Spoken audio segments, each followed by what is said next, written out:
विश्व का सबसे बड़ा प्राकृतिक शिवलिंग विराजमान है। ऐसी पवित्र भूमि पर आप और हमको शिव महापुराण की कथा श्रवण करने का सौभाग्य प्राप्त हुआ है। बड़े सौभाग्यशाली हैं आप और हम सभी जो आज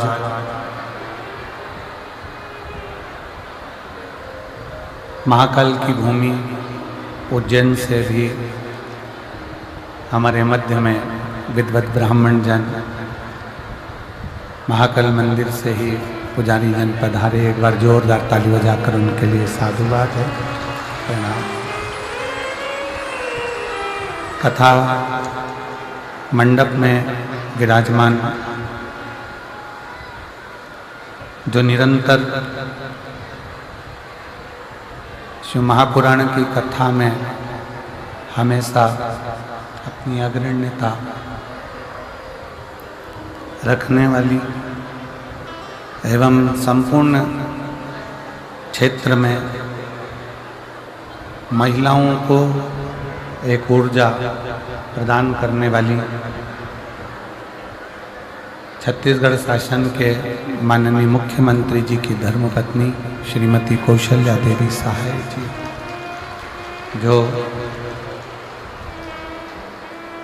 छत्तीसगढ़ की प्रत्येक नारियों को, महिलाओं को एक प्रेरणा के स्रोत हैं और महिलाओं को जागरूकता देना, महिलाओं के प्रति एक स्त्री का कर्तव्य क्या होना चाहिए, अपने परिवार को कैसे लेकर चलना चाहिए। एक बार श्रीमती कौशल्या देवी सहाय जी के लिए जोरदार ताली बजाकर साधुवाद, बहुत बहुत साधुता। कथा मंडप में ही विराजमान रायगढ़ के सांसद महोदय श्रीमान राधे श्याम जी राठिया जी, जो इस पवित्र कथा में पधार कर आपने इस पवित्र कथा का लाभ लिया और अपने क्षेत्र के बीच में इस आनंदमय मदेश्वर महादेव की कथा का एक उत्साह आपके हृदय में रहा। श्री तिमरेंदु कंवर जी, श्रीमती निवृत्ति कंवर जी, आरती पूजन जी, बड़े सरल सहज कंवर साहब, आपकी सहजता ही मूल है। और श्रीमती सामती पेकरा धर्मपत्नी सालके साई जी, आरती पूजन जी, श्रीमती रेखा सिंह जी धर्मपत्नी पुलिस अधीक्षक जशपुर, पंडित मदन व्यास जी पूज्य पिताजी कलेक्टर महोदय, श्रीमती उषा व्यास जी, श्री लक्ष्मण प्रकाश तिवारी जी, श्रीमती आरची तिवारी जी, श्री जयतराम जी, ऐसे सभी यजमान परिवारों के लिए जोरदार ताली बजाकर उनका स्वागत, वंदन, अभिनंदन, जिन्होंने इस पवित्र कथा का लाभ लिया। और कथा के मुख्य आयोजक के रूप में सर्व हिंदू समाज द्वारा, सनातनियों द्वारा आयोजित मायाली जशपुर छत्तीसगढ़ के सभी रहवासी।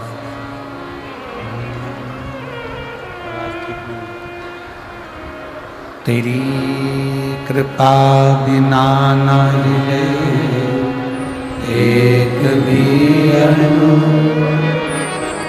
लेते श्वास तेरी कृपा से तनु तनु, बखान क्या करूं मैं दागों के ढेर का, चपटी बगोत में है खजाना कुबेर का, है गंगाधार मुक्तिद्वार ओंकार तू, बोले ओंकार तू, आयो शरण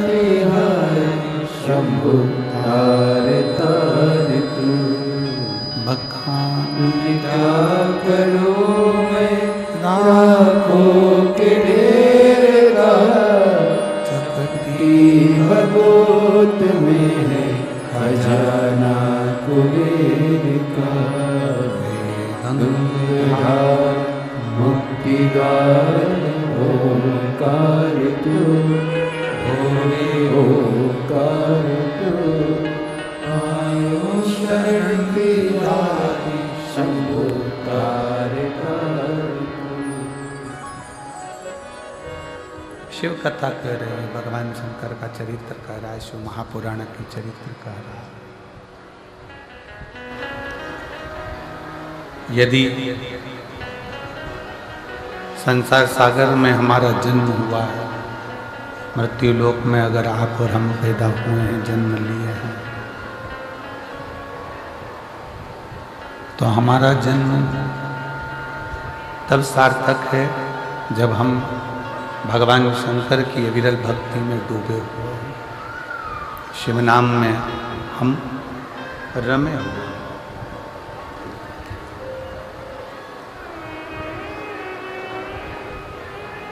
जन्म तो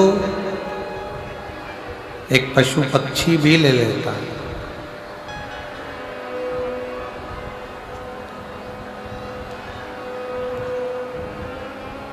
पशु भी जन्म लेता है, पक्षी भी जन्म लेता है, जलचर जीव भी जन्म लेता है, थलचर जीव भी जन्म लेता है।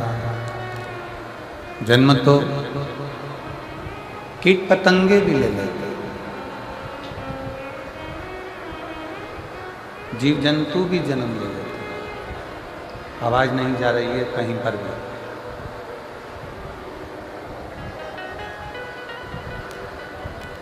जीव जंतु भी जन्म ले लेते हैं, कीट पतंगे भी जन्म ले लेते हैं, पशु पक्षी भी जन्म ले लेते हैं, बच्चे उनके भी होते हैं।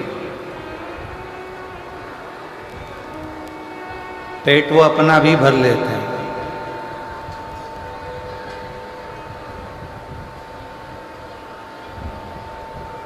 पर इस मनुष्य देह में सबसे बड़ा कार्य एक है कि भगवान शंकर की अविरल भक्ति कोई पशु पक्षी जीव जंतु अपने जन्म में प्राप्त नहीं कर पाता, जो यह मानव का शरीर पृथ्वी पर जन्म लेकर भगवान शंकर की अविरल भक्ति को प्राप्त कर लेता है।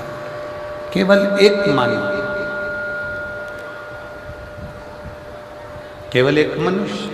आवाज क्लियर नहीं है बिल्कुल भी, शोर शोर सा आ रहा है पूरा।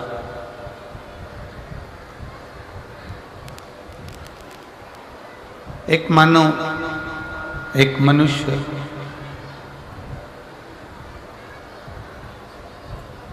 और बहुत सावधानी से इस बात का स्मरण करिएगा कि मानव शरीर भी मिल गया। मान लो मनुष्य का शरीर प्राप्त हो भी गया, मानव का शरीर मिल भी गया,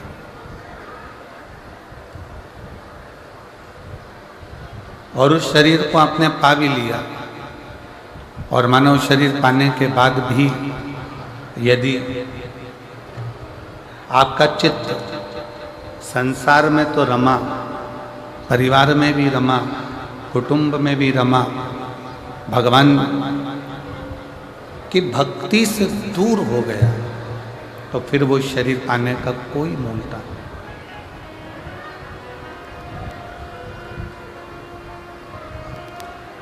कितना सुंदर कहा है किसी ने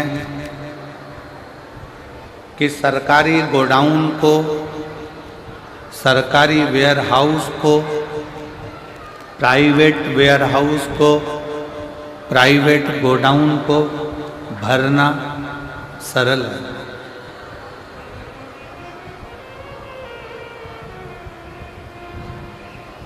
वेयरहाउस को भरना सरल है, गोडाउन को भरना सरल है। एक वेयरहाउस को तृप्त करना सरल है, गोडाउन को तृप्त करना सरल है, पर संत कहते हैं, साधु कहते हैं, तपस्वी कहते हैं कि अपने मन को, इस चित्त को, इस आत्मा को, इस हृदय को तृप्त करना कठिन है, बहुत कठिन।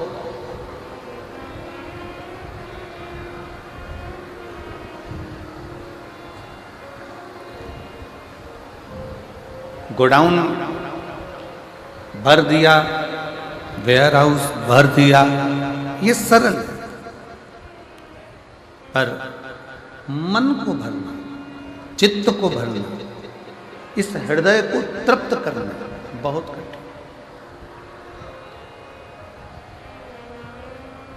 एक चरित्र आता है,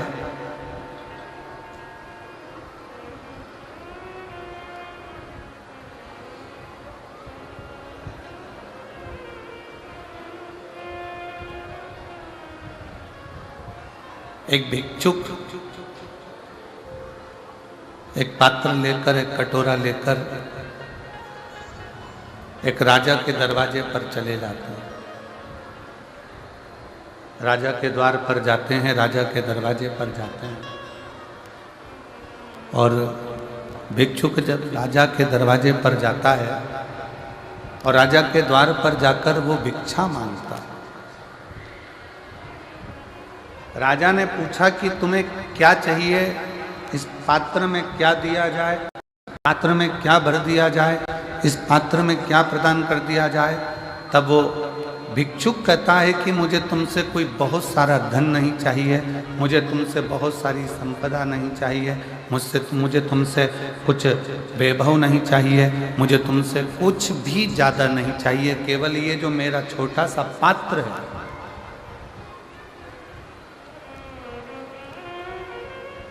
केवल मेरा ये छोटा सा जो पात्र है इसको भर दीजिए।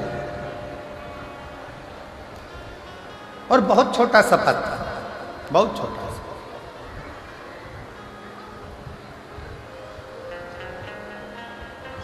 राजा ने कहा भिक्षुक से कि विचार करिए कि आप किसके पास आकर खड़े हुए।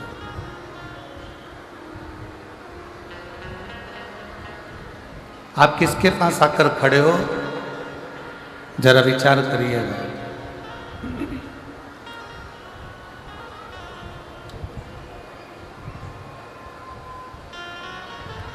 एक राजा के दरवाजे पर भिक्षा मांगने के लिए खड़े हो, एक राजा के दरवाजे पर भिक्षा के लिए आए हो। आवाज क्लियर करिए, गला पकड़ रहा है तेजी से। एक राजा के दरवाजे पर भिक्षा मांगने के लिए आए हो, एक राजा के दरवाजे पर कुछ मांगने के लिए आए हो तो थोड़ा ज़्यादा में मांग लीजिए।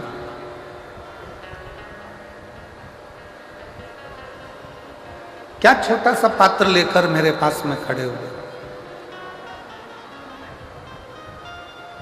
इतना छोटा सा पात्र तो मैं कभी भी भर देता, एक चुटकी में मैं भर के दे देता हूं। अगर मांगना ही है किसी राजा के दरवाजे पर, अगर भिक्षा मांगने के लिए आए ही हो, किसी के दरवाजे पर पहुंचे ही हो, किसी के दरवाजे पर यदि तुम आए हो, किसी के द्वार पर यदि तुम आए हो, तो कुछ अधिकता में तो मांगो। नहीं नहीं महाराज, मुझे ज़्यादा कुछ नहीं चाहिए, केवल एक ये छोटा सा पात्र है, इसको भर दीजिए।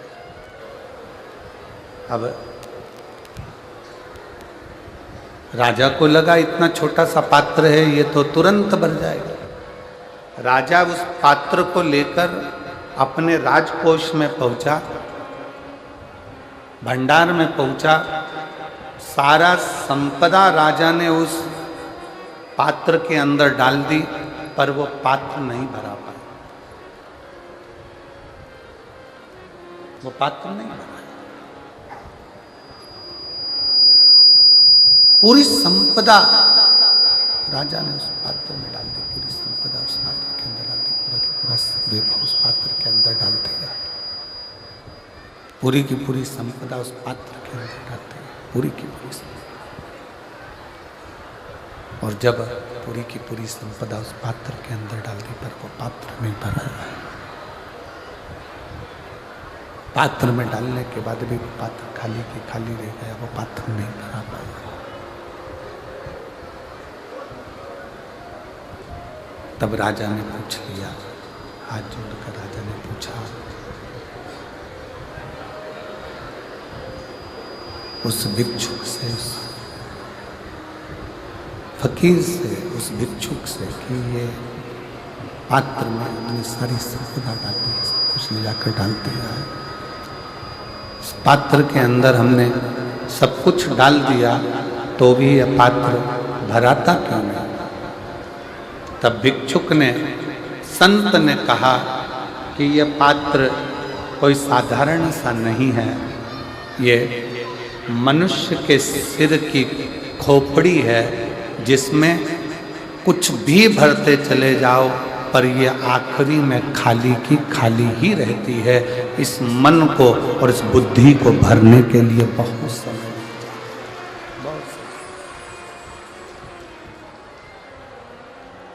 इस मन को और बुद्धि को भरने के लिए बहुत समय लग जाता है। इसको भरना कठिन है, बहुत कठिन। इसको भर पाना बहुत कठिन है, बहुत कठिन।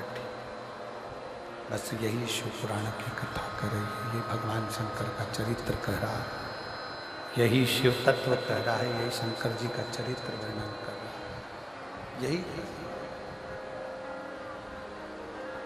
एक गोडाउन को भरना, एक वेयर हाउस को भरना सरल, बहुत सरल, पर सबसे ज्यादा कठिन, सबसे ज्यादा अगर कुछ है तो अपने मन को तृप्त करना, अपने चित्त को, अपनी बुद्धि को तृप्त करना।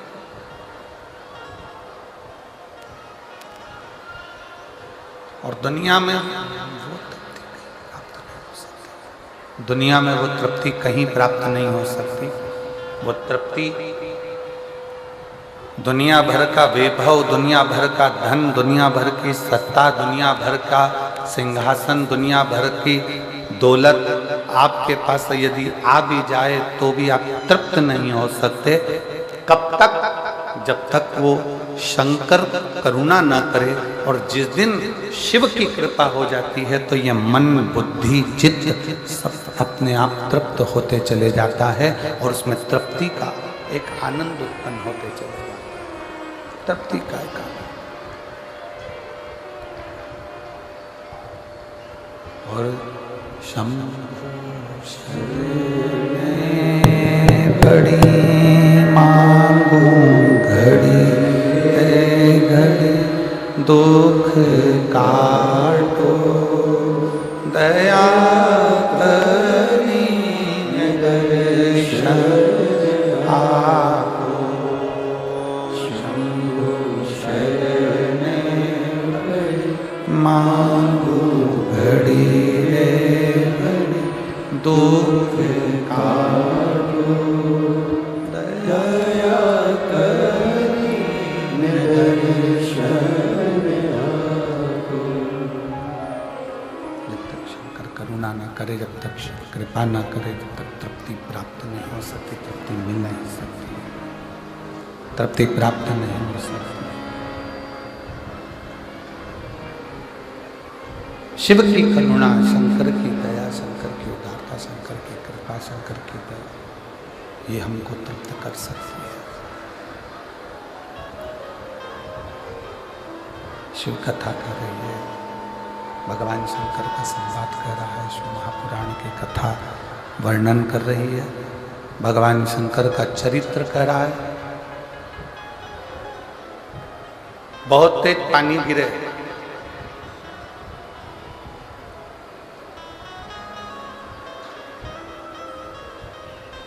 और बहुत तेज बारिश में आप छाता लगाकर बाहर आकर खड़े हो जाओ तो क्या पानी गिरना बंद हो जाएगा? जम के बोलो जरा, बंद होगा? नहीं। बहुत तेज पानी गिर रहा हो, छाता लगाकर आप बाहर आकर खड़े भी हो गए तो पानी गिरना बंद नहीं।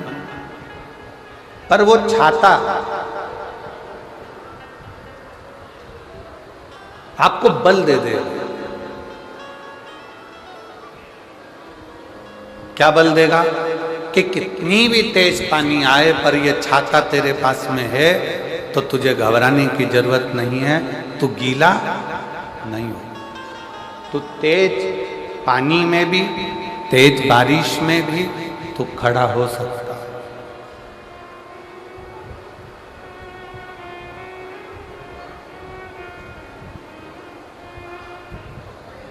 कितना भी तेज पानी गिर रहा है,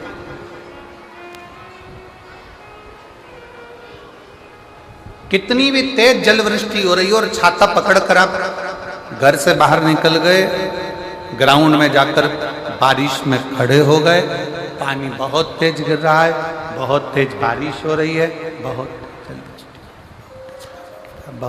जलवृष्टि हो रही है, बहुत तेज पानी गिर रहा है, बहुत तेज जलवृष्टि हो रही है, और उस छाते को पकड़कर आप खड़े हैं तो वो आपको बल देगा। क्या बल दे रहा है?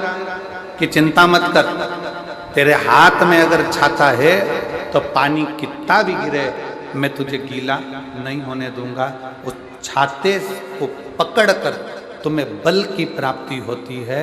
पानी बंद नहीं हो रहा, जलवृष्टि छाता पकड़ने से बंद नहीं हुई है, जलवृष्टि बंद नहीं हुई, बरसात बंद नहीं हुई, वो पानी गिर रहा है, केवल आपने छाता पकड़ रखा है तो आपको बल मिल रहा है कि मैं गीला नहीं होऊंगा। उसी तरह छाता और शिव महापुराण की कथा एक जैसी है। शिव महापुराण की कथा भी बल देती है कि कितनी भी जिंदगी में दुख आ जाए पर वो दुख एक ना एक दिन समाप्त हो जाएगा, वो दुख एक ना एक दिन समाप्त हो ही जाएगा,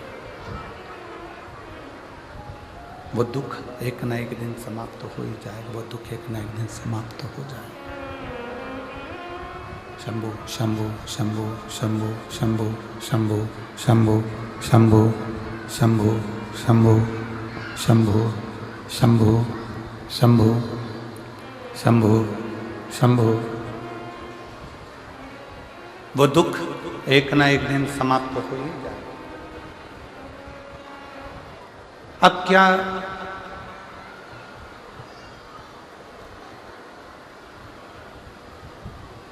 कई लोग सोचें कि शिव महापुराण की कथा हम श्रवण करेंगे तो हमारी जिंदगी में दुख नहीं आएगा। बहुत सावधान होकर कथा का स्मरण करिएगा। अभी हम जब आ रहे थे तो हमने देखा कि बहुत दूर से लोग पैदल चल चलकर, बुजुर्ग माताएं, बुजुर्ग व्यक्ति, बच्चे चले आए पैदल पैदल पैदल पैदल। पार्किंग थोड़ी दूर हो गई। अभी हमने आते आते माननीय एसपी महोदय जी से कहा कि प्रयास करो कि जो पहले नंबर की पार्किंग है वो बहुत दूर है, थोड़ा नज़दीक में छोड़ें, जिससे ये बुजुर्ग महिलाओं को और पुरुषों को दिक्कत नहीं।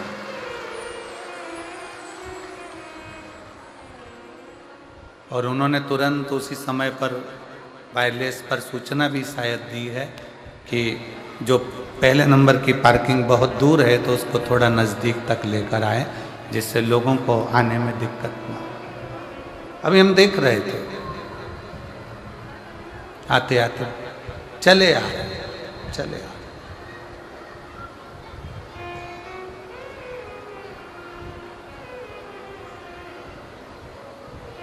कोई तुमसे कह दे कि शिव पुराण की कथा सुनोगे तो तुम्हारी जिंदगी में दुख नहीं आएगा तो समझ लेना कि पक्का झूठ बोल। पृथ्वी पर अगर जन्म लिया है तो दुख सुख इस मानव के शरीर में चलते ही रहते हैं।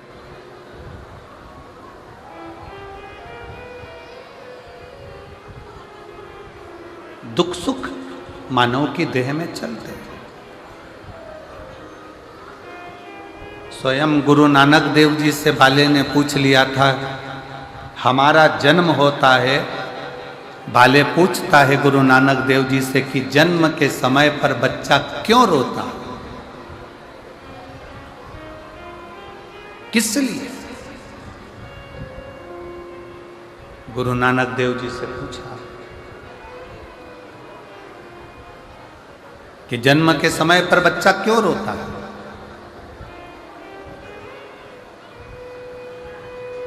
गुरु नानक देव जी ने कहा, बाले, वो परमात्मा से जब कोई जीव दूर होता है, मृत्यु लोक में जाता है, पृथ्वी पर जाता है, और परमात्मा से जब वो दूरी बनाता है तो उस जीव की आंखों में आंसू आते हैं कि हे परमात्मा, अब मैं संसार सागर में जा रहा हूँ, पर इतना निवेदन है कि इस संसार सागर से जब मैं वापिस छूटूं तो तेरे पास छूटने के। कोई तुमसे कह दे कि हमारी कथा में आकर बैठ जाओ, तुम्हारे को दुख नहीं आने दूंगा। कोई तुमसे कह दे कि मेरे पास आकर बैठ जाओ, मैं तुम्हें तकलीफ नहीं आने दूंगा। तुम मेरे पास आ जाओ, मैं तुम्हें दुखी नहीं होने दूंगा। समझ लेना पक्का झूठ बोल रहा है। शिव महापुराण की कथा कहती है कि संसार में अगर जन्म लिया है तो दुख और सुख इन दोनों का सामना तो करना ही पड़ेगा। और राम जी का पृथ्वी पर जन्म हुआ तो राम जी ने सामना करा, भगवान कृष्ण का जन्म हुआ तो भगवान कृष्ण ने सामना किया। रामकृष्ण परमहंस जी पृथ्वी पर जन्मे, माँ जगज्जननी जगदम्बा से उनकी बात होती थी तो भी उन्होंने दुख का सामना करा। संत तुकाराम, संत नामदेव जी, मीराबाई, कर्माबाई, जितने राष्ट्र के संत हुए, अगर मृत्यु लोक पर जन्म लिए हैं तो दुख सुख का सामना तो करना पड़ा। ध्रुव जी महाराज, प्रहलाद जी महाराज, ऐसे कितने कितने जो मृत्यु लोक पर जन्म लेकर दुख और सुख के सामना करते हैं। दुख सुख का सामना तो करना पड़ता।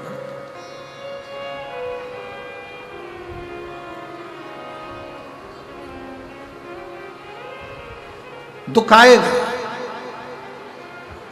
छाता बारिश को रोक नहीं सकता, बारिश आएगी, पर छाता व्यक्ति को बल देता है बारिश में खड़े होने का। दुख आएगा। मनुष्य देह मिली है, मानव का शरीर मिला है तो तकलीफ आएगी, पर ये शिव महापुराण की कथा आपको बल देती है उस दुख का सामना करने की, उस दुख को रोकने की, उस दुख में खड़े रहने की।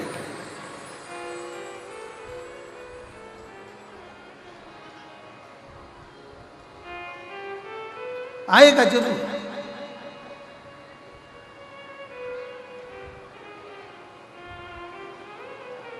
एक विश्वास, एक भरोसा, एक दृढ़ता, और आपकी भगवान की भक्ति, आपका भजन, आपका स्मरण, उस दुख आ भी रहा है तो आपकी चित्त वृत्ति में नहीं बैठ पाए, नहीं बैठे।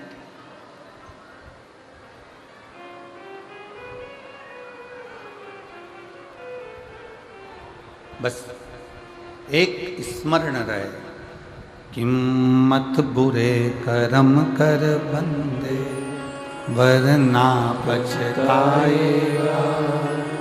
भगवान की आंखों से तू बच नहीं पाएगा, तू बच नहीं पाएगा। अरे ओ अज्ञानी मत करना नानी, अरे ओ अज्ञानी मत करना, तेरे कर्म का फल तू ही पाएगा। जैसा किया तूने तेरे आगे आएगा। मत बुरे कर्म कर बंदे, वरना पछताएगा। भगवान की आंखों से तू बच नहीं पाएगा, तू बच नहीं पाएगा। अरे ओ अज्ञानी मत करना, अरे ओ अज्ञानी मत करना। दुख आएगा, पर तुम्हारा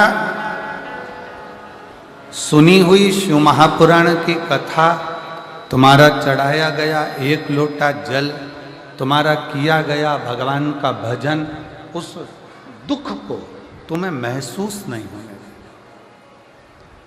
उस दुख को तुम्हारे भीतर प्रवेश नहीं हो।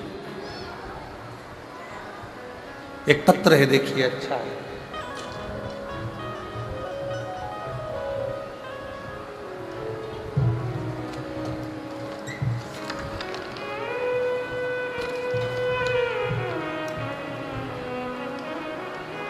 धर्म साहू, नगर पंचायत कोतबा, तहसील पत्थल गांव, जिला जसपुर के रहने वाले हैं।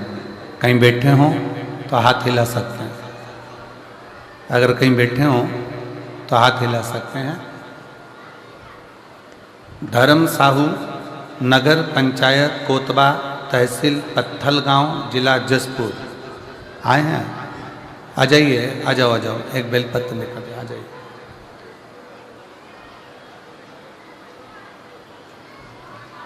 मेरा भतीजा जिसका नाम दीपांशु साहू है, उम्र 22 वर्ष है। पत्र को एलईडी पर पढ़ सकते हो, आस्था चैनल पर पढ़ सकते हो। दीपांशु साहू उम्र 22 वर्ष है, जिसे हल्का बुखार आया तब गांव के ही डॉक्टर को दिखाए तो उन्होंने दवाई दिया और आराम करने को कहा, किंतु उनका तबीयत खराब हो रहा था। तभी उसे लेनुगा के डॉक्टर साहब को दिखाया। टेस्ट में पता चला कि उसको पीलिया हो गया, डेंगू पॉजिटिव आया, और टेस्ट में पता चला कि इसका बिलीरुबिन उसका बड़ा हुआ है। अब क्या करें गुरुदेव? लेनुगा के डॉक्टर साहब को बताते हुए तब शरीर पूरा के पूरा उसका पीला हो गया था। तुरंत हम लोग उसको रायगढ़ के मेट्रो हॉस्पिटल में भर्ती किए और दूसरा दिन उसका 30.10 मिलीग्राम आया। वह भी कोई सुधार नहीं हुआ। डॉक्टर ने बोला कि इसको दवा दे देते हैं। तब समझ में आया क्या करें, तब हम उसको रायपुर के कृष्ण केयर हॉस्पिटल में एडमिट किए। वहाँ पर लेकर गए तब मालूम पड़ा कि इसका लीवर काम करना बंद कर दिया है और लीवर भी बेकार हो गया है। डॉक्टर ने उसको आईसीयू में डाल दिया और लीवर की व्यवस्था के लिए कह दिया। डॉक्टर ने कहा कि इसका लीवर बदलना पड़ेगा। हम लोग लीवर की व्यवस्था में लग गए और खूब आंखों में आंसू भरकर रोते रहे। डॉक्टरों के कहने पर लीवर ढूंढते रहे। तभी हमको एक लीवर का डोनर मिल गया और लीवर का डोनर मिला जो तुरंत बुलाने पर आहा कि तुम चिंता मत करो, मैं अपना लीवर इस बच्चे को देने को तैयार हूं। डॉक्टर साहब ने ऑपरेशन की तैयारी कर ली। तभी डॉक्टर ने कहा कि इसका खर्चा लगभग 25 लाख रुपए होगा और 25 लाख का खर्चा होगा। तब हमारे समझ में नहीं आया कि अब करें तो करें क्या। ऑक्सीजन उसका बेकार होते जा रहा, डायलिसिस चालू कर दिया, लीवर डैमेज हो गया और लीवर देने वाला भी मिल गया, डोनेट करने वाला भी मिल गया। तभी उसी समय पर डॉक्टर के यहाँ पर कोई मरीज आया था और उस मरीज के कहने पर मेरी धर्मपत्नी ने कहा कि शंकर के मंदिर से एक बेलपत्र लेकर आ जाओ, जब तक डोनर आ रहा है जो लीवर देगा। एक बेलपत्र लेकर आ जाओ। धर्मपत्नी तुरंत कही और मंदिर शिव के गए, एक बेलपत्र लेकर आए, शंकर जी को जल चढ़ाया, श्री शिवाय नमस्तुभ्यम का जाप करना प्रारंभ करा और बाबा से विनती करी, बाबा अगर मेरा भतीजा आज की ही तारीख में ठीक होगा, जहां भी कथा हो रही होगी वहां मैं जरूर आऊंगी। डॉक्टर ने ऑपरेशन की तैयारी करी, लीवर डोनेटर आ गया, ऑपरेशन थिएटर में ले गए। जैसी दूसरी जांच प्रारंभ हुई, इतनी देर में जो डायलिसिस हो रहा था, डॉक्टर ने कहा इसका डायलिसिस की जरूरत नहीं है। ऑक्सीजन बढ़ने लगा और धीरे धीरे लीवर ने काम करना प्रारंभ कर दिया। लीवर काम करना प्रारंभ करा, डोनेटर देखता रहा और डोनेटर ने कहा कि अगर लीवर चाहिए तो मैं बैठा हूँ। डॉक्टर ने मना कर दिया, अब इसको लीवर देने की ज़रूरत नहीं है। इसके लीवर ने काम करना, किडनी ने काम करना प्रारंभ कर दिया। और मैं आज बाबा को धन्यवाद देने के लिए आया हूँ। पूरी रिपोर्ट भी साथ में लगाया हूँ जो कि डॉक्टरों ने दी थी, जिसके अंतर्गत लीवर किडनी दोनों डैमेज हुई थी।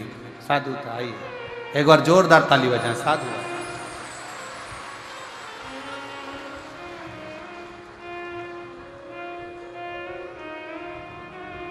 पत्र बहुत बड़ा है पर उन्होंने लिख दिया है। चैनल वाले वो भी बताओ, उन्होंने पत्र में लिखा है कि पत्र बहुत बड़ा है। पढ़िए आप लोग, एलईडी पर पढ़ो। गुरुदेव पत्र बड़ा है लेकिन पढ़ लीजिएगा, साथ में हमने रिपोर्ट भी लगाई है। बहुत बड़ा पत्र, ठीक है। एक लाइन अच्छी लिखी है, आप और हम गुनगुना लेते हैं पहले। अब एलईडी पर पढ़िए, पहले तुम लोग गाना चालू करो उस लाइन को। दिख रही है? चलो। अब दया करो है मस्त रहूं तेरी, मेरे सिर पर रख दो अपना, मस्त रहूं तेरी मस्ती में, दया करो रे भोलेनाथ, मस्त रहूं तेरी मस्ती में। आप ही का पुत्र है जो 22 वर्ष का है, जिसका लीवर किडनी सब डैमेज हो गया था और शिव कृपा से पुनः काम करना प्रारंभ करा। एक बार जोरदार ताली बजा।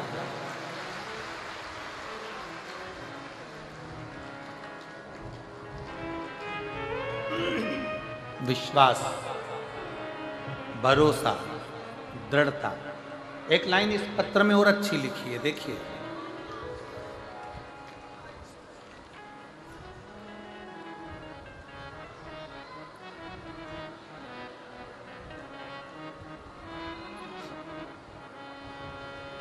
जैसे ही बच्चे को आराम लगा, आपकी कथा नवा रायपुर गनौद में चल रही थी।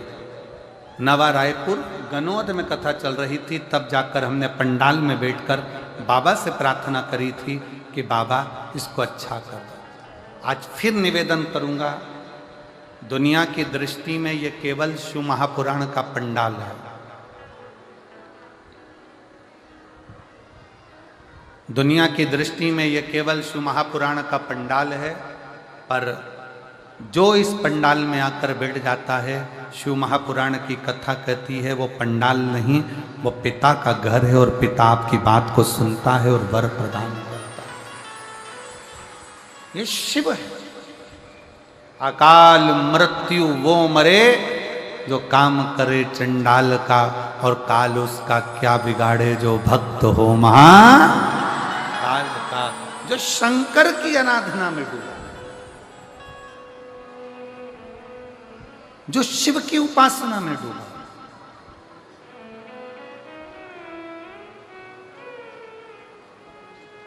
ऐसा नहीं कि दुख नहीं आएगा, तकलीफ भी आएगी, दुख भी आएगा, कष्ट भी आएगा, बीमारी भी आएगी, सब आएगा। पर जिसने शिव महापुराण की कथा को श्रवण किया,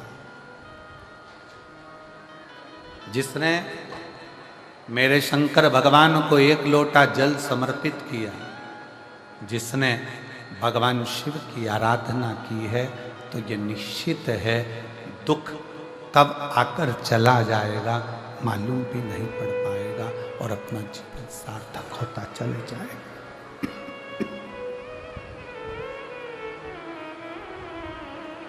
कब आएगा कब जाएगा मालूम नहीं।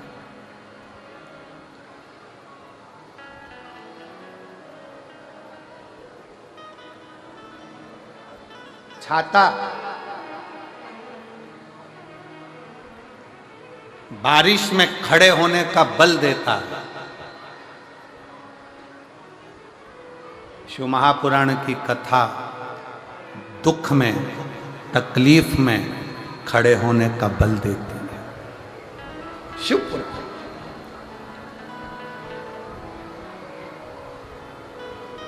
बहुत दुख है, बहुत तकलीफ है, बहुत कष्ट है।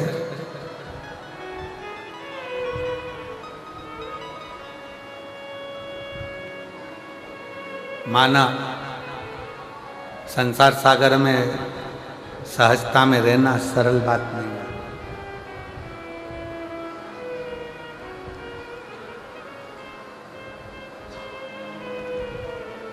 कई लोग कहते हैं गुरुजी आज के जमाने में दया करो तो दुख प्राप्त होता है, दया ही दुख का कारण है।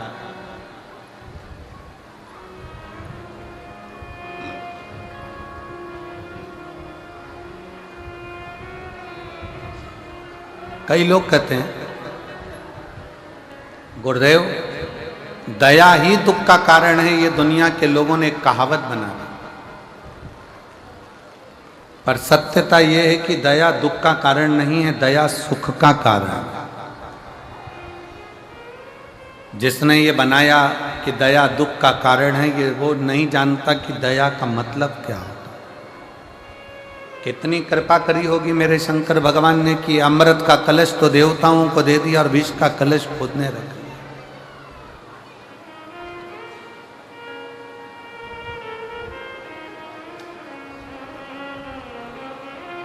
विष स्वयं के पास अमृत दे दिया देवताओं को कि ले जाओ।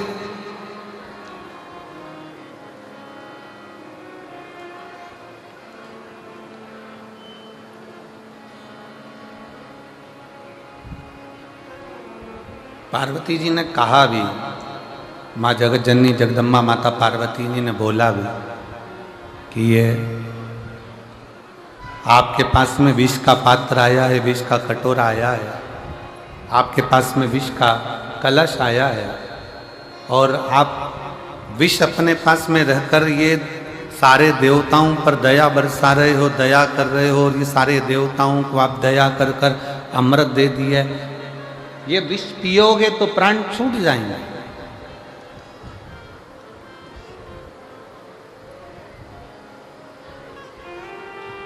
शंकर भगवान ने कहा नहीं नहीं, देवता अमृत पीकर भी अमर नहीं हो पाएंगे। और शंकर भगवान कहते हैं कि मैं विष पीकर भी अमर हो जाऊंगा, क्योंकि मैंने यहां करुणा करी है, दया।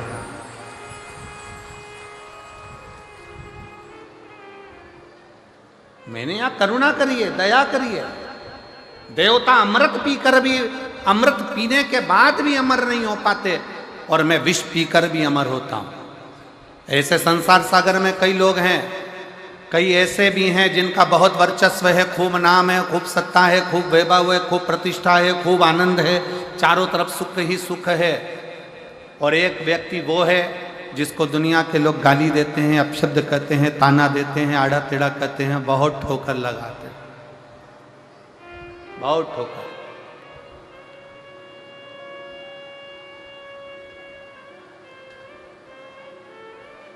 पर शिव कथा कहती है, भगवान शंकर का संवाद कहता है कि जिसको ज़्यादा गाली पड़ी हो, जिसको ज़्यादा ताने दिए गए हों, जिसको ज़्यादा अपशब्द कहा गया हो, वही दुनिया के दिल में राज करता है, वही दुनिया के दिल में राज करता है।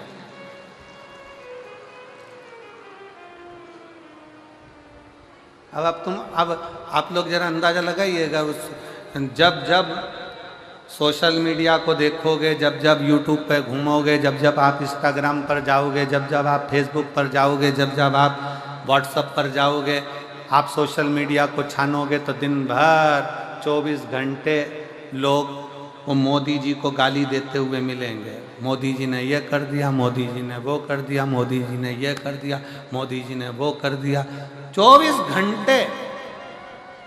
पर अगर आज संपूर्ण भारत की भूमि पर, पूरा संपूर्ण भारत की भूमि अगर आज भगवामय नजर आ रही है, तो ये उन्हीं की देन है जिसने किसी ना किसी रूप में सनातन धर्म को मजबूत किया। बोल बम का नारा है, बोल बम का नारा है, सारी समस्या का हल।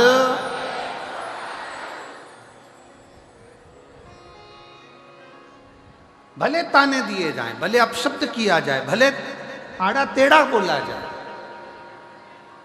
पर सनातन की मजबूती है।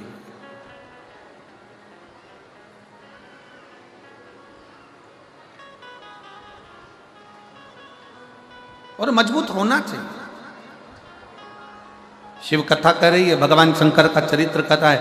माता पार्वती जी स्वयं भगवान शंकर से कर रही है, तुम दया करते हो और दुख पाते हो। भगवान शंकर कहते हैं दया मैंने कर दी, थोड़ा सा दुख जीवन में अगर आ भी गया तो मुझे स्वीकार है, पर इतना वचन जरूर देता हूं।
भगवान ने मन में सोचा कि देवता सत्य कर रहे हैं कि देवताओं के हित के लिए, जनमानस के हित के लिए ये यज्ञ पूर्ण होना जरूरी है।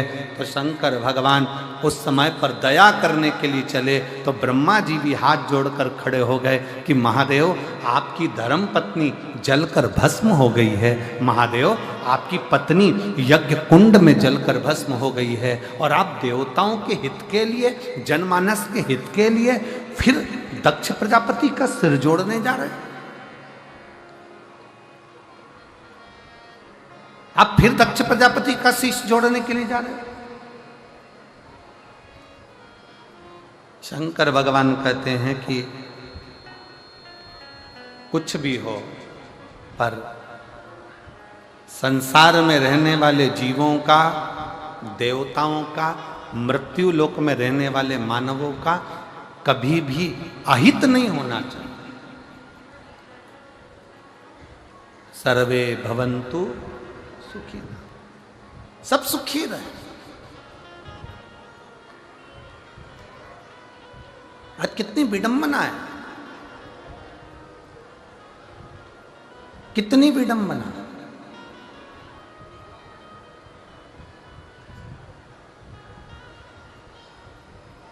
हमारा सनातन धर्म हमारे सनातन धर्म के मंदिर, हमारे सनातन धर्म के देवालय, हमारे सनातन धर्म के शिवालय, हमारे सनातन धर्म के तीर्थ, हमारे सनातन धर्म के मंदिर, हमारे सनातन धर्म की पाठशाला, हमारे सनातन धर्म की गौशाला, हमारे सनातन धर्म की जहाँ जहाँ पर नींव रखी हुई है, वहाँ पर छोटे से छोटे बच्चे से लेकर बड़े से बड़े बुजुर्ग तक को जोड़ना सिखाती है कि बेटा इसको जोड़ना, किसी को तोड़ना नहीं, सबको लेकर चलो, सबको जोड़ कर चलो, सबको जोड़ कर चलो, सबको अपना बना कर चलो, सबको संजो कर चलो। और सनातन धर्म से जो भिन्न है,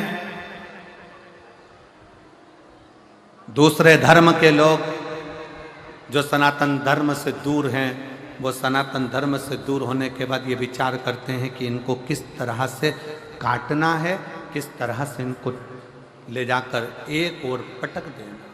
सनातन जोड़ता है,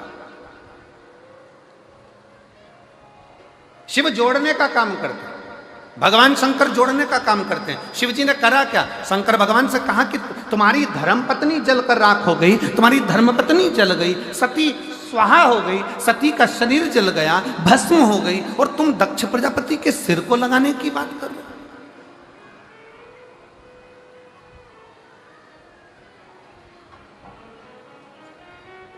विचार करिएगा जरा, जिस हॉस्पिटल में बहू की डिलीवरी हो रही है, जिस हॉस्पिटल में पत्नी की डिलीवरी हो रही है, जिस हॉस्पिटल में पत्नी का जापा हो रहा है, जिस हॉस्पिटल का डॉक्टर तुम्हारे मरीज का इलाज कर रहा है, थोड़ा सा अगर देरी हो जाती है, थोड़ी सी अगर उसमें तकलीफ हो जाती है, बच्चे को पत्नी को कुछ हो गया, मालूम पड़े समाप्त हो गए, तो घर के लोग एक प्लानिंग बनाते हैं कि बताओ हॉस्पिटल में लेकर गए थे, वहाँ डॉक्टर ने ऐसा कर दिया, उसका ये कर दो, उसको नाश कर दो, उसमें आग लगा दो, उसमें ये कर दो।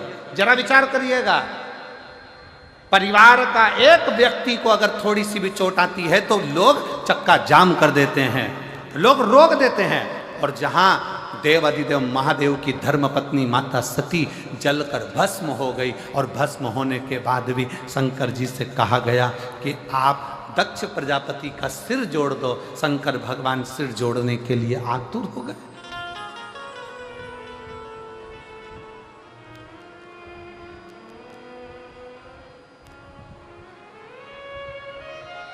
भगवान देव अधिदेव महादेव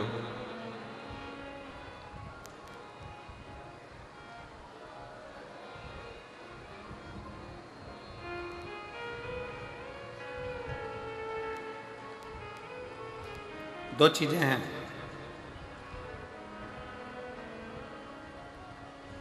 सृष्टि में प्रेम होना चाहिए कि दृष्टि में प्रेम होना चाहिए? जरा उत्तर दे जसपुर वालों, सावधानी से उत्तर दीजिएगा। सृष्टि में प्रेम होना चाहिए कि दृष्टि में प्रेम होना चाहिए?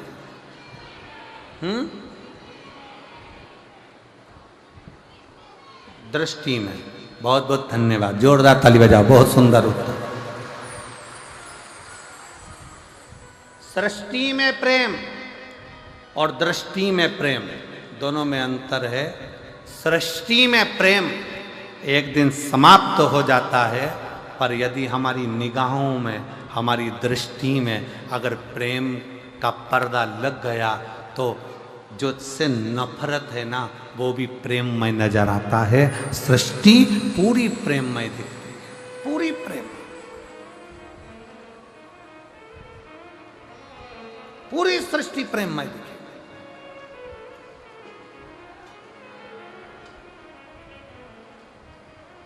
और रचा है सृष्टि को जिस प्रभु ने, वही ये सृष्टि चला रही है।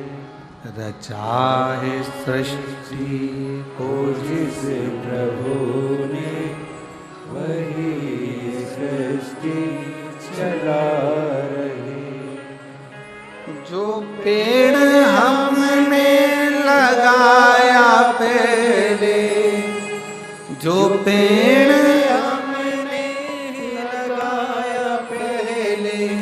उसी का फल अब हम पा रहे हैं। रचा है सृष्टि को जिस प्रभु ने वही ये सृष्टि चला रहे।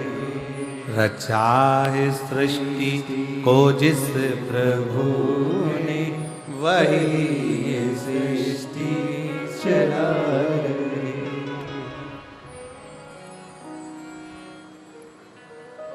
ये संपूर्ण सृष्टि शंकर भगवान कहते हैं कि अपनी दृष्टि में प्रेम रखिए, सब पूरा संसार पूरी सृष्टि आपको प्रेम में नजर आने लगे, पूरी सृष्टि।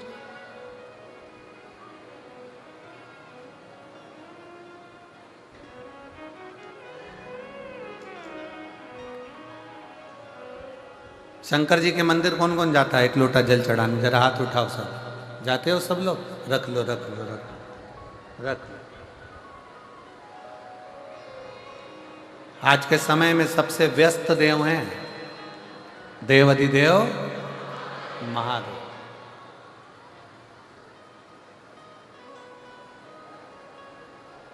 शंकर जी को आज के समय में 1 मिनट की भी फुर्सत नहीं है, 1 मिनट की भी।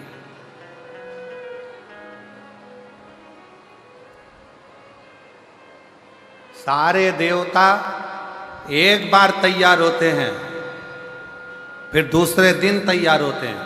शंकर भगवान हर 2 मिनट में तैयार होते हैं, हर 2 मिनट में।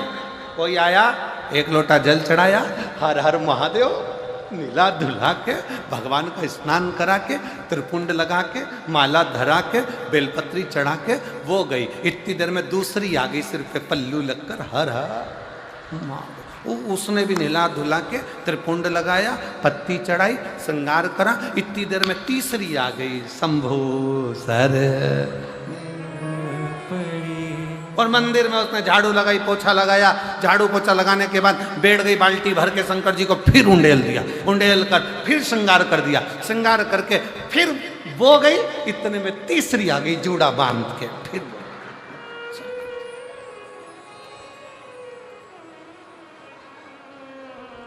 कई बार तो पार्वती जी भी शंकर जी से पूछ लेती है, प्रभु कैसा लग रहा है? शंकर भगवान बोले बहुत जोरदार। पर आज आपका चेहरा उतरा है भोलेनाथ, बात क्या है? शंकर जी बोले वो कमलाबाई रोज आती थी, 3 दिन से नहीं आई है, उसका टेंशन है मुझे, कहाँ रह गई?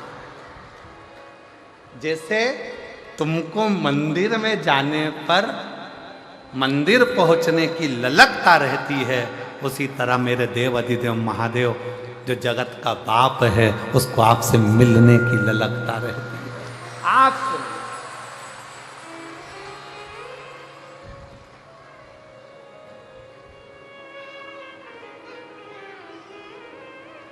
वो आपसे मिलना चाहते।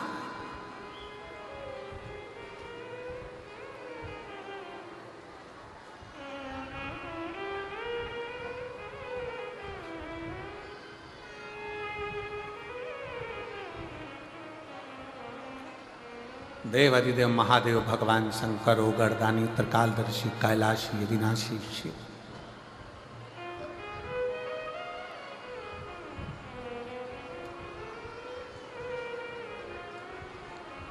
भगवान शंकर,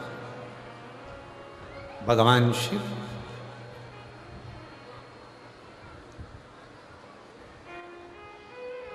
सती मां जलकर भस्म हो गई और ब्रह्मा जी हाथ जोड़कर कह रहे हैं कि आपकी धर्म पत्नी को दक्ष प्रजापति के शब्द के कारण आपकी पत्नी जलकर भस्म हुई है।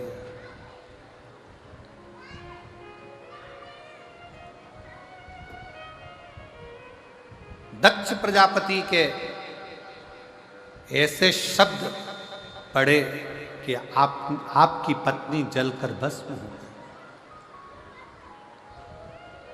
और आप वो दक्ष प्रजापति का सिर जोड़ने के लिए जा रहे हैं, आप दक्ष प्रजापति का शीश लगाने के लिए जा रहे हो, आज दक्ष प्रजापति का शीश जोड़ने जा रहे थे। शंकर भगवान बोले,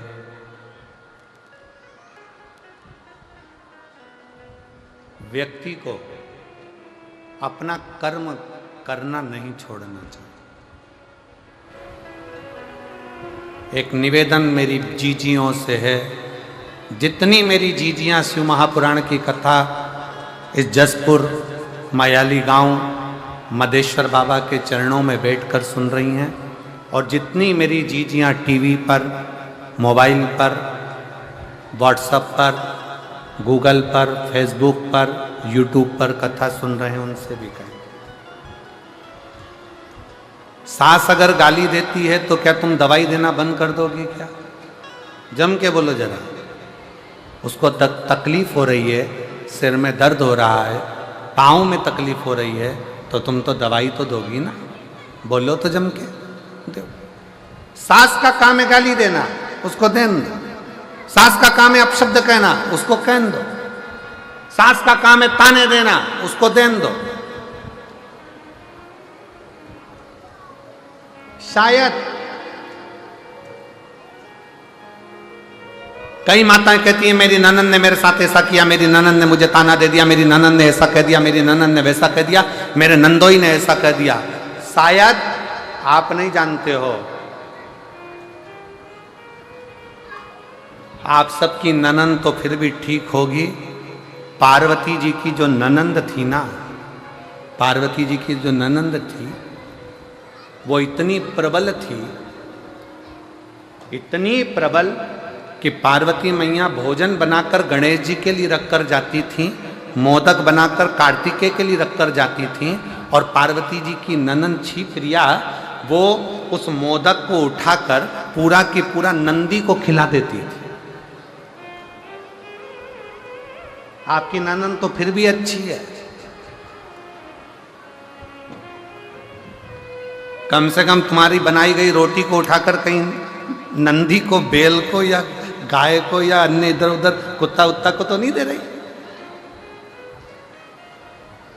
पार्वती जी की ननंद मां पार्वती जी शंकर जी की पूजन के लिए लोटा भरकर जल रखती थी, और लोटा भरकर जल रखकर पार्वती जी थाली सजाकर शंकर भगवान की पूजन करने के लिए, जहां शिव नेत्र बंद कर साधना में लीन रहते थे, पार्वती जी उस थाली को लेकर जाने वाली रहती थी। और उतनी देर में भगवान शंकर की बहन पार्वती जी की ननंद छिप्रिया आई, और छिप्रिया ने थाली उठाई और लोटा उठाया भरा हुआ, और लोटा उठाकर स्वयं जल का पान कर लेती। लोटा जब खाली दिखता तो पार्वती जी को लगा कि मेरी ननंद ने खाली करा, पर मुख से शब्द नहीं कहती, शब्द नहीं कहती। एक दिन छिप्रिया इतना इतना करी, एक दिन पूछा गया माता पार्वती जी से कि तुम्हारी ननंद इतना इतना उपद्रव मचाती है, तुम्हारी ननंद तुमको ताना देती है, तुम्हारी ननंद तुमको आड़ा टेढ़ा करती है, पर पार्वती जी तुम्हारे मुख से शब्द नहीं निकलता। आज के जमाने की अगर भाभी होती ना, जसपुर की अगर भाभी होती तो ननंद को रायपुर छोड़ी आती।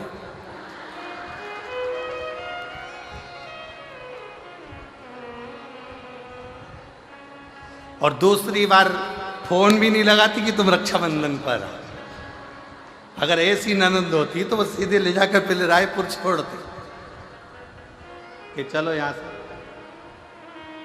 पार्वती जी से पूछा तुम्हारी ननंद इतनी तीव्र, तुम्हारी ननंद ऐसा कार्य करती है और तुम ननंद से इतना प्रेम क्यों रखती हो? माता पार्वती जी ने कहा मुझे याद है, मुझे याद है जब दूषण नाम का राक्षस उपद्रव मचाया, ब्राह्मण के बच्चों का रक्त निचोड़कर दूषण नाम के राक्षस ने पीना प्रारंभ करा। और दूषण नाम का राक्षस जब रक्त को पीना प्रारंभ करा, तब सारे ब्राह्मणों ने और देवताओं ने शंकर की आराधना करी, भोले बाबा इस दूषण को मार दो, इस दूषण नाम के राक्षस का, असुर का संहार कर दो। तब शिव जी ने कहा कि मैं दूषण को मार तो दूंगा, मना नहीं है, पर दूषण को एक वर है, दूषण का संहार मैं त्रिशूल उठाकर कर दूंगा, दूषण को मैं मार दूंगा। और दूषण को एक वर है। क्या वर है दूषण को? कि दूषण को यह वर है कि दूषण का रक्त जहां पर गिरेगा उससे दूसरा दूषण उत्पन्न हो जाएगा। ऐसे 84 बार दूषण जन्म ले सकता, 84 बार दूषण जन्म ले सकता है।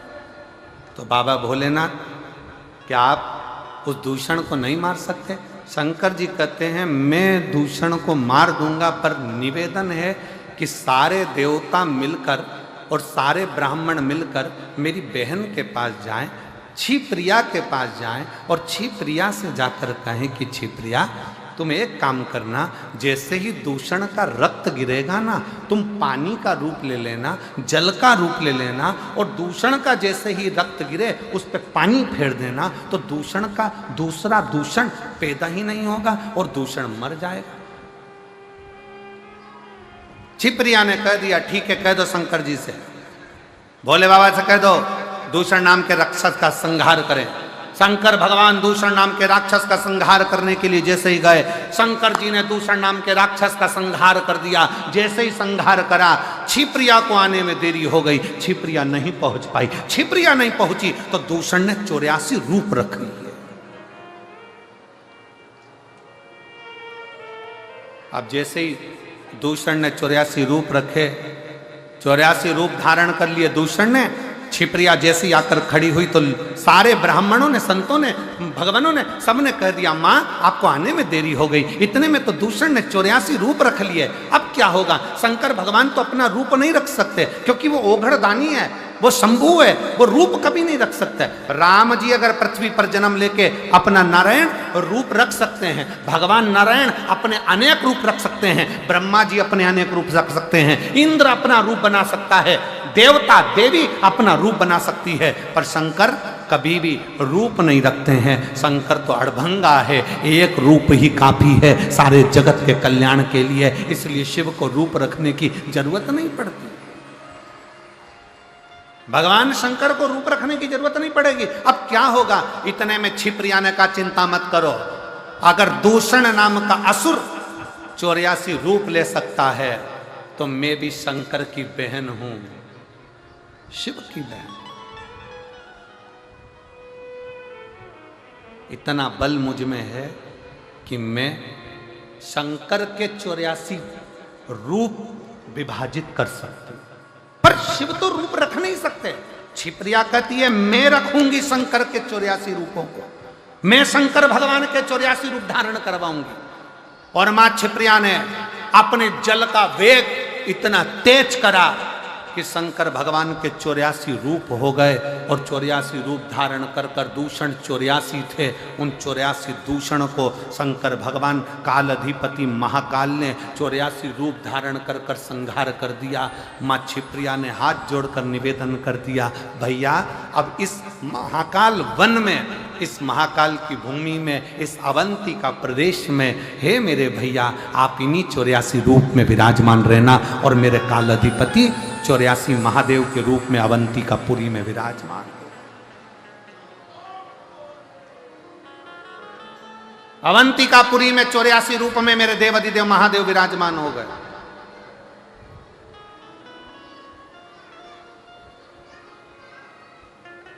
आप में से कितने लोग हैं जिन्होंने 84 महादेव करे हों उज्जैन जाकर? आपने करे हैं? वाह, आपने भी करे, धन्यवाद, बहुत बहुत साधुवाद, करना चाहिए।